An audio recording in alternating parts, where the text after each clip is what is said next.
Hello. आज हम बात करने वाले हैं फर्माट्स प्रिंसिपल ऑफ लीस्ट टाइम, और जिससे हम ड्राइव करेंगे हमारे ज्योमेट्रिकल ऑप्टिक्स के रिजल्ट, जैसे लॉ ऑफ रिफ्लेक्शन और लॉ ऑफ रिफ्रैक्शन।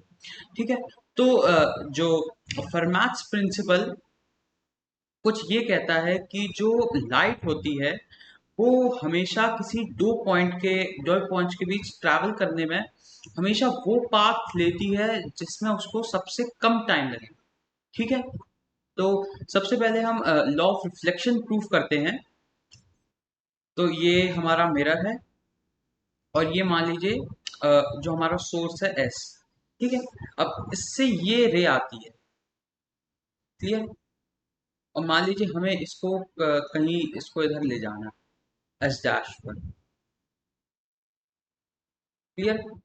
अब मान लीजिए ये डिस्टेंस है हमारी x, और पॉइंट ऑफ रिफ्लेक्शन से इसकी डिस्टेंस है a, और इन दोनों पॉइंट्स के बीच का गैप है मान लीजिए d। क्लियर। यानी कि यहाँ से हो जाएगा एस डैश का पॉइंट ऑफ रिफ्लेक्शन से गैप d माइनस एक्स, और मान लीजिए एस डैश की हाइट है मिरर से b। क्लियर। तो इसमें क्या होगा, जो जो टाइम लगेगा इस एस से निकलने वाली लाइट को इसको इस मिरर को स्ट्राइक करने में, वो होगा एक्स स्क्वायर प्लस ए स्क्वायर का रूट अपॉन सी। ठीक है। और ये तो टाइम होगा जो लाइट रे एस से लेके मान लीजिए ये पी पे स्ट्राइक करेगी, प्लस इसमें वो टाइम और ऐड होगा जो पी से लेके एस डैश में लाइट ट्रेवल करेगी, यानी कि plus under root of S dash, oh sorry, B square plus D minus x का whole square. Clear. Upon C equal to zero. अब देखिए, सॉरी, इजिकल टू कुछ टाइम मान लीजिए टी। ठीक है। अब देखिए, अब क्योंकि फर्माट्स प्रिंसिपल कहता है कि जो टाइम लगता है लाइट रे को किसी भी दो पॉइंट के बीच ट्रैवल करने में वो मिनिमम होना चाहिए। यानी कि क्लियरली देखा जाए तो जो पाथ लेंथ है, यानी कि S P plus P S dash, वो मिनिमम होनी चाहिए। यानी कि हम कहें एक्स स्क्वायर प्लस ए स्क्वायर का under root plus under root और B square plus D minus x का होल स्क्वायर, ये मिनिमम होना चाहिए। यानी कि मिनिमम होने के लिए कुछ मान लीजिए लेंथ है एल, कंप्लीट लेंथ है जो ट्रैवल करनी है, तो इसको मिनिमम होने के लिए हम इसमें मिनिमम मैक्सिमम लगा देते हैं। यानी कि इस फंक्शन को हम एक्स एक्स के रिस्पेक्ट में डिफ्रेंशिएट कर देते हैं। तो ये आ जाएगा half into X square plus ए स्क्वायर की पावर माइनस हाफ, और एक्स स्क्वायर का हो जाएगा इंटू टू एक्स। क्लियर। और प्लस हम इसका इसका डिफरेंशिएट करें तो ये आएगा half into B square plus D minus x का होल स्क्वायर की पावर माइनस हाफ, और ये आएगा इंटू जो ये आ जाएगा टू, मैं कॉमन ले लेता हूँ, और अंदर बचेगा डी माइनस एक्स, और अच्छा हाँ, तो माइनस वन और आ गया। क्लियर है। इंटू माइनस वन, क्योंकि मैंने एक्स का नेगेटिव साइन पहले ले लिया था, इक्वल टू जीरो। ये मिनिमम मैक्सिमम लगाया, यानी कि D L by D x हमने जीरो करा।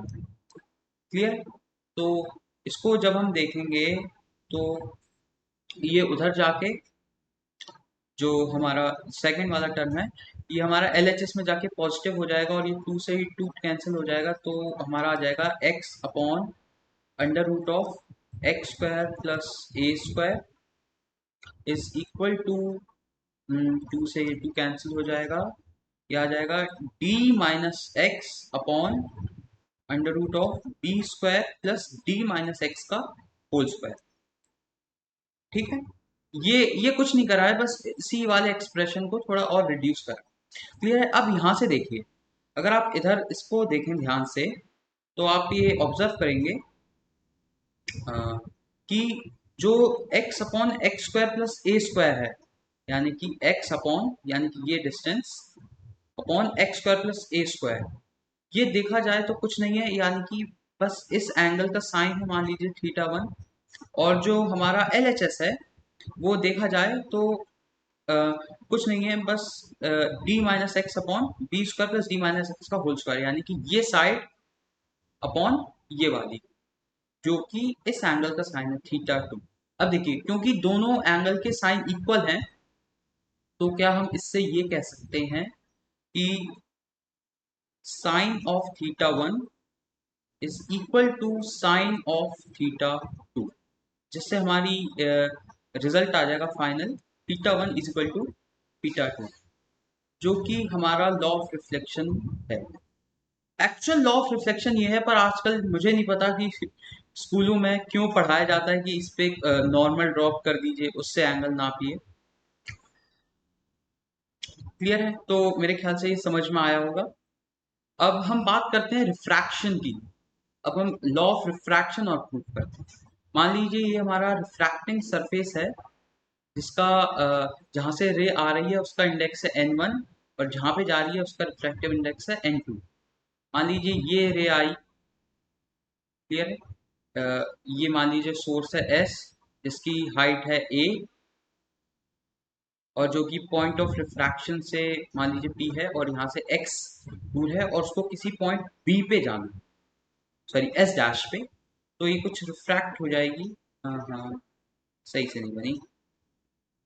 ये कुछ रिफ्रैक्ट हो जाएगी। क्लियर है? ये है S डैश। क्लियर है? और इसकी जो डेप्थ है या हाइट कह लीजिए, वो रिफ्रैक्टिंग सरफेस से B है, और मान लीजिए दोनों का गैप है D, और ये x है, तो ये हो जाएगी d माइनस एक्स। क्लियर है? अब देखिए, अब इसमें भी हमारा फर्मैक्स प्रिंसिपल ऑफ लीस्ट टाइम लगेगा, यानी कि जो टोटल लेंथ है, यानी कि s से लेके p तक, और p से लेके s डैश तक, ये मिनिमम होनी चाहिए। सॉरी, जो टाइम मिनिमम होना चाहिए ट्रैवल का। तो जब रे s से p पे जाएगी तो उसका टाइम हो जाएगा under root of a square plus x square upon v।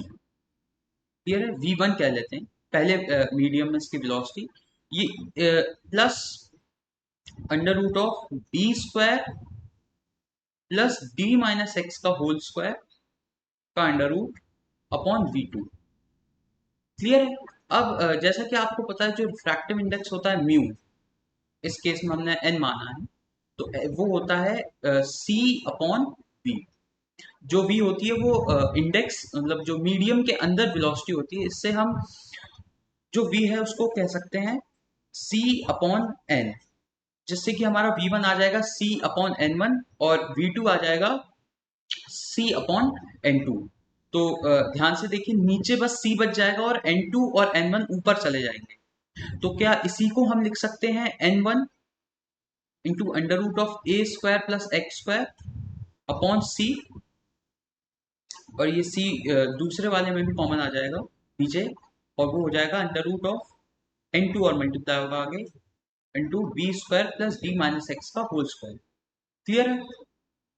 अब देखिए, ये हमारा टाइम मान लीजिए टी आ गया।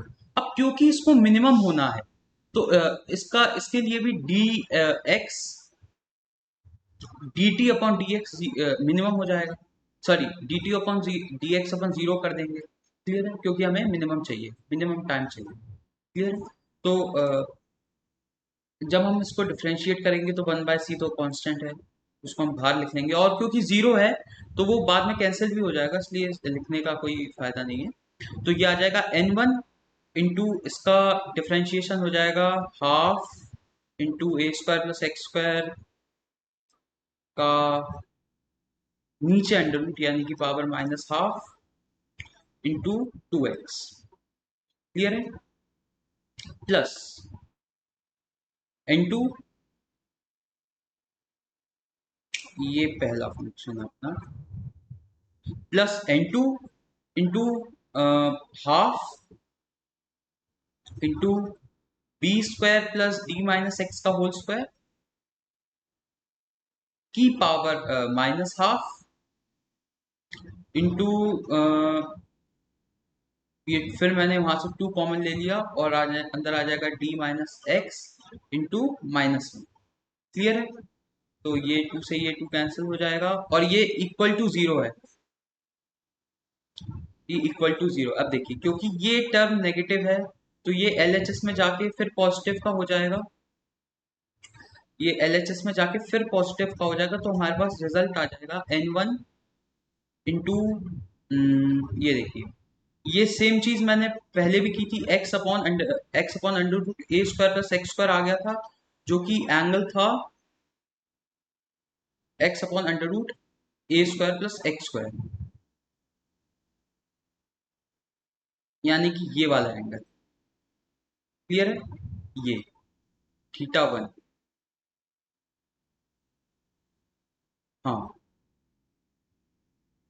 इसमें भी वही आया था ना। हाँ ठीक है, ठीक, क्योंकि इसमें हमने यहाँ से माना। क्लियर है? तो जो थीटा 1, तो साइन थीटा 1 को क्या हम लिख सकते हैं, x upon under root of a square plus x square, जो कि यही लिखा है क्योंकि ये माइनस हाफ है, ये नीचे आ जाएगा। तो क्या हम इसी को लिख सकते हैं, n1 sine of theta 1 is equal to, ये 2 से ये 2 कैंसिल हो जाएगा और ये d minus x upon under root of b square plus D minus x का होल स्क्वायर। क्या ये कुछ नहीं है, बस इसी एंगल का साइन है थीटा 2 का। तो क्या हम इसको लिख सकते हैं n2 साइन थीटा 2। क्लियर है? और यही हमारा स्नेल्स लॉ कहलाता है, जो कि होता है n1 upon n2 is equal to sine theta 2 upon sine theta 1। पर एक्चुअल में अगर हम इसकी डेफिनेशन पे जाए स्नेल्स लॉ की, तो एक्चुअल में स्नेल्स लॉ कहता है कि जो प्रोडक्ट है साइन थीटा 1 इंटू n1, या फिर अगर हम जनरल बात करें तो साइन थीटा इंटू उसका रिफ्रैक्टिव इंडेक्स, ये कोई कांस्टेंट होता है। क्लियर है? इसी इक्वेशन पे हम वैसी प्रॉब्लम सॉल्व करते हैं जिसमें मीडियम या स्लैब का रिफ्रैक्टिव इंडेक्स चेंज हो रहा हो एज अ फंक्शन ऑफ उसके डायमेंशंस दिया हो। क्लियर है? इसका एक और काफी अच्छा वो आता है डेरिवेशन ऑप्टिकल पाथ लेंथ से। खैर, वो हम किसी और वीडियो में डिस्कस करेंगे। तो होप आपको ये मेरा एक्सप्लेनेशन समझ में आया होगा। और हाँ, एक और बात कि जो रिफ्लेक्शन होता है वो कभी भी शार्प एजेस पे डिफाइंड नहीं है, या फिर हम कहें रिफ्लेक्शन हाँ हमेशा डिफरेंशिएबल पॉइंट्स पे होता है कर्व के। जैसे अगर हम लाइट को इधर इंसिडेंट कराएं तो ये हम कह नहीं सकते कि किधर जाएगी। क्लियर है? कहीं भी जा सकती है। एक्चुअली ये देखा जाए तो फिजिकली पॉसिबल ही नहीं है। क्लियर है? तो होप आपको समझ में आया होगा। और लाइक कीजिए, आप चैनल को सब्सक्राइब कीजिए। और हाँ, आपकी कोई भी प्रॉब्लम हो फिजिक्स में वो आप मुझे कमेंट में बताइए, और अगर आपका कोई क्वेश्चन है तो आप भी कमेंट में बताइए और मैं उसका सॉल्यूशन बताऊंगा। Okay, thank you.